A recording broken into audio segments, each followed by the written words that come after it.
વિદ્યાર્થી મિત્રો, અમારી યુટ્યુબ ચેનલ ટીચિંગ મેં સેલજીમાં આપનું હાર્દિક સ્વાગત છે.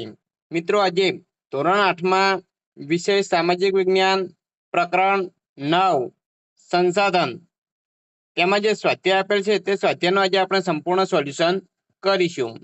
જો વિદ્યાર્થી મિત્રો તમે પૂરેપૂરો વિડીયો જોશો તો તમને સ્વાધ્યાયમાં ખ્યાલ આવશે. અને મિત્રો, જો તમે ચેનલમાં નવા હો અને હજુ સુધી ચેનલને સબસ્ક્રાઇબ ના કરી હોય તો ચેનલને સબસ્ક્રાઇબ કરવા વિનંતી, જેથી તમને જે નવી નવી અપડેટો આવે છે તે અપડેટો મળતી રહે. મિત્રો, હવે વધુ સમય ન લેતા આપણે સ્વાધ્યાયનું સોલ્યુશન કરીશું. હવે પ્રશ્ન નંબર 1, નીચેના પ્રશ્નોના ઉત્તર એક વાક્યમાં આપો. તેમાં પહેલો પ્રશ્ન, કુદરતી વનસ્પતિ કોને કહેવાય? જવાબ, જે વનસ્પતિ માનવીની મદદ વિના પોતાની મેળે જાતે જ ઉગે છે તેને કુદરતી વનસ્પતિ કહેવાય. 2, વન્યજીવમાં કોનો સમાવેશ થાય છે? જવાબ, વન્યજીવમાં વિવિધ પ્રાણીઓ, પશુ પક્ષીઓ અને કીટકો જીવજંતુઓનો સમાવેશ થાય છે. આગળ ત્રીજા નંબરનો પ્રશ્ન જોઈશું, વનસ્પતિનું વર્ગીકરણ કોના આધારે થાય છે? જવાબ, વનસ્પતિનું વર્ગીકરણ સમુદ્ર સપાટીથી જે તે સ્થળની ઊંચાઈ અને તેની આબોહવાની વિવિધતા, આ બે બાબતોના આધારે થાય છે. ચોથા નંબરનો પ્રશ્ન જોઈશું, તળાવ અને સરોવરની પાણી સંગ્રહ ક્ષમતા વધારવા શું કરવું જોઈએ? જવાબ, તળાવ અને સરોવરની પાણી સંગ્રહ ક્ષમતા વધારવા તેમાં જમા થયેલ કાંપ અને કાદવ કચરો દૂર કરવા જોઈએ. આગળ પ્રશ્ન નંબર 2 જોઈશું, નીચેના પ્રશ્નોના ઉત્તર આપો. તેમાં પહેલો પ્રશ્ન, પ્રાપ્તિ સ્થાનોના આધારે સંસાધનોના પ્રકાર ટૂંકમાં વર્ણવો. જવાબ, પ્રાપ્તિ સ્થાનો કે વિતરણ ક્ષેત્રોના આધારે સંસાધનોના પ્રકારો નીચે પ્રમાણે છે. તેમાં 1, સર્વસુલભ સંસાધનો. આ પ્રકારના સંસાધનો આપણને સર્વત્ર મળી રહે છે. દાખલા તરીકે, વાતાવરણમાં ફેલાયેલ જીવસૃષ્ટિ માટે ઉપયોગી વાયુઓ જેમ કે ઓક્સિજન અને નાઇટ્રોજન.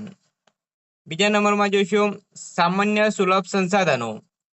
આ પ્રકારના સંસાધનો આપણને સામાન્ય રીતે સહેલાઈથી મળી રહે છે. દાખલા તરીકે જળ, ગોચર ભૂમિ વગેરે. ત્રીજા નંબરમાં જોઈશું તો વિરલ સંસાધનો. આ પ્રકારના સંસાધનો આપણને મર્યાદિત સ્થાનો પરથી મળતા હોય છે. દાખલા તરીકે કોલસો, ખનિજ તેલ, કુદરતી વાયુ, વિવિધ ખનિજો વગેરે. અને ચોથા નંબરમાં આપેલ છે એકલ સંસાધન. સમગ્ર વિશ્વમાં ભાગ્યે જ એક કે બે સ્થળે મળી આવતા ખનિજો એકલ કે દુર્લભ સંસાધન તરીકે ઓળખાય છે. દાખલા તરીકે ક્રાયોલાઇટ ખનિજ, તે માત્ર યુરોપના ગ્રીનલેન્ડમાંથી જ મળી આવે છે. સંસાધનોના ઉપરોક્ત પ્રકારો ઉપરાંત સંસાધનોના નવીનીકરણ અને બિન નવીનીકરણ એવા બે ભાગ પાડવામાં આવે છે. તેમાં પહેલો ભાગ નવીનીકરણ એટલે કે પુનઃપ્રાપ્ય સંસાધનો.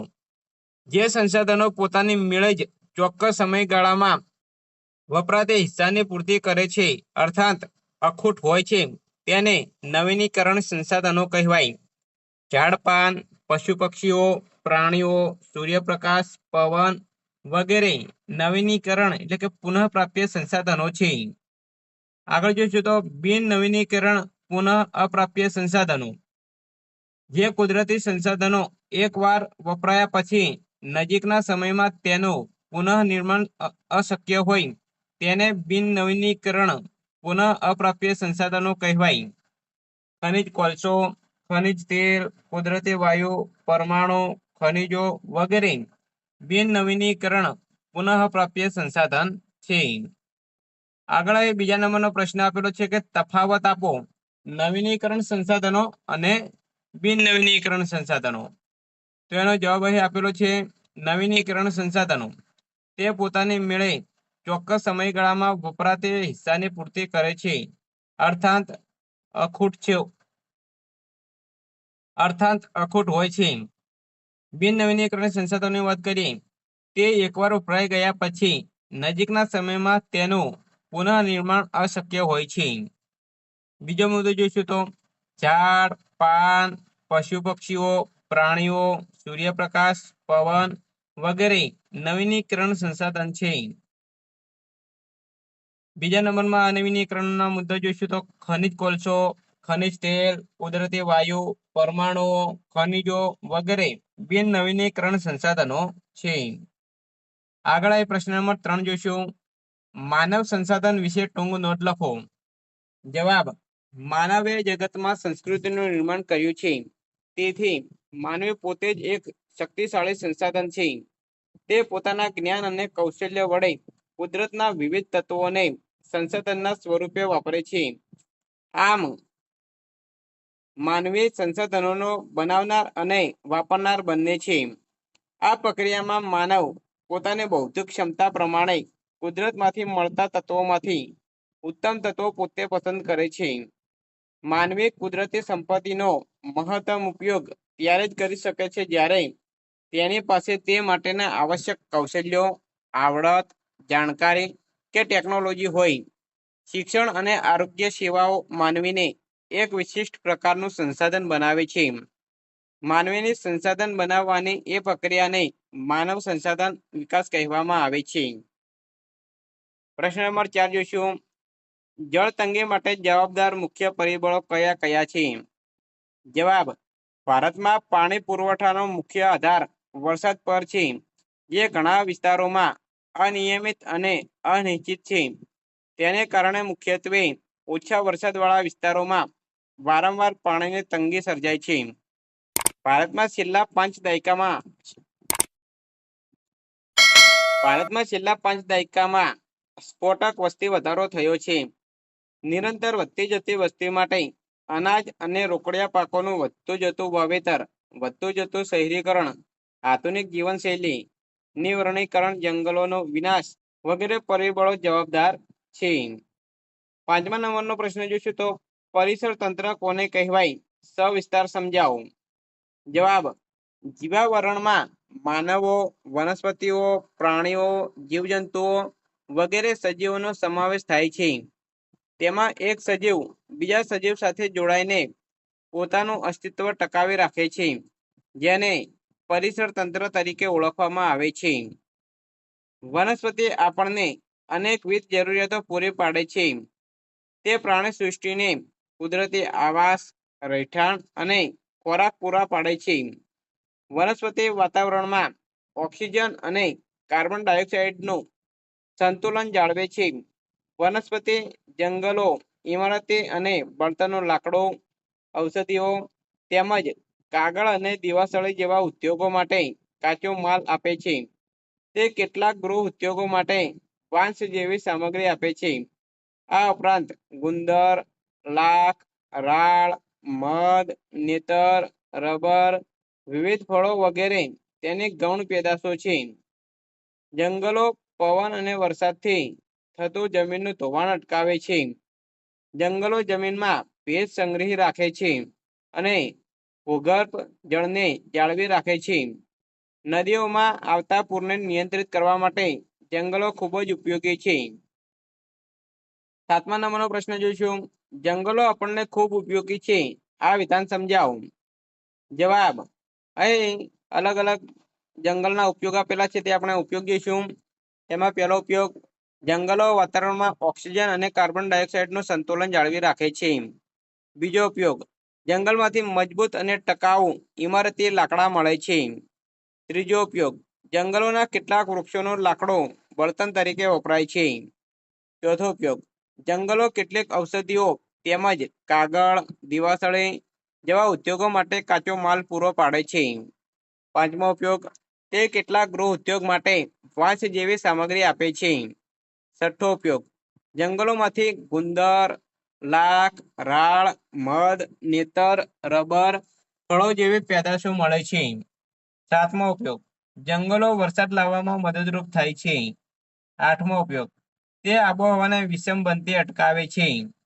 9મો ઉપયોગ: તે પવન અને વરસાદથી થતું ધોવાણ અટકાવે છે. 10મો ઉપયોગ: તે જમીનમાં ભેજ સંગ્રહે છે અને ભૂગર્ભ જળને જાળવી રાખે છે. 11મો ઉપયોગ: નદીઓમાં આવતા પૂરને નિયંત્રિત કરવા માટે જંગલો ખૂબ ઉપયોગી છે. 12મો ઉપયોગ: જંગલો પ્રદૂષણ ઘટાડે છે.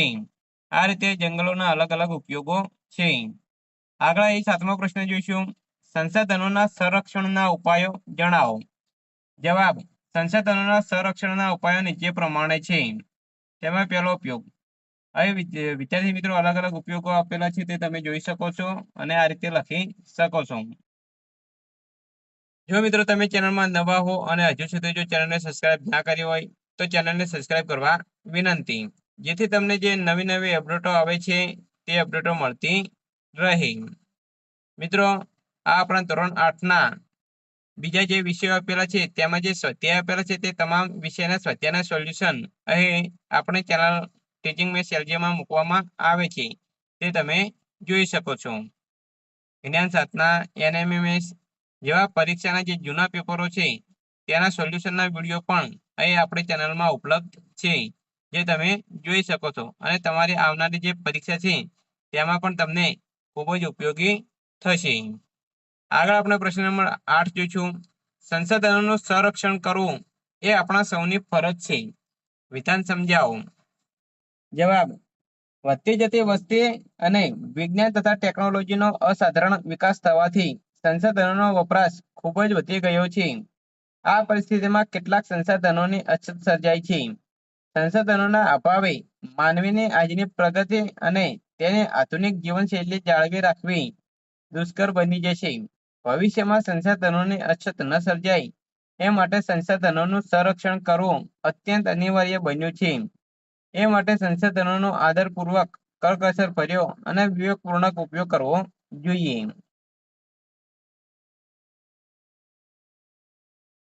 પ્રશ્ન નંબર 3. નીચે આપેલા પ્રશ્નના ઉત્તર માટે આપેલા વિકલ્પોમાંથી સાચો વિકલ્પ શોધીને લખો. તેમાં 1. રાસાયણિક ખાતરોનો વપરાશ લાંબા ગાળે. 4 ઓપ્શન આપેલા છે, એમાં સાચો જવાબ આવશે એ. જમીનની ગુણવત્તા ઘટાડે છે. બીજા નંબરમાં જોઈશું તો નીચેનામાંથી કયું સંસાધન બિન નવીનીકરણ છે? 4 ઓપ્શન આપેલા છે, એમાં સાચો જવાબ છે 2. ખનિજ કોલસો. ત્રીજા નંબરમાં જોઈશું નીચેના પૈકી કયું સંસાધન વિરલ સંસાધન છે? તો જવાબ આવશે ખનિજ તેલ. વિદ્યાર્થી મિત્રો, અહીં સ્વાધ્યાયનું સંપૂર્ણ સોલ્યુશન પૂરું થાય છે. જો મિત્રો વિડીયો સારો લાગ્યો હોય તો લાઈક કરો, શેર કરો અને સબસ્ક્રાઇબ કરો તથા ધોરણ 8ના બીજા વિષયના સ્વાધ્યાયના સોલ્યુશન અહીં ચેનલમાં મૂકેલા છે તે તમે જોઈ શકો છો. Thank you.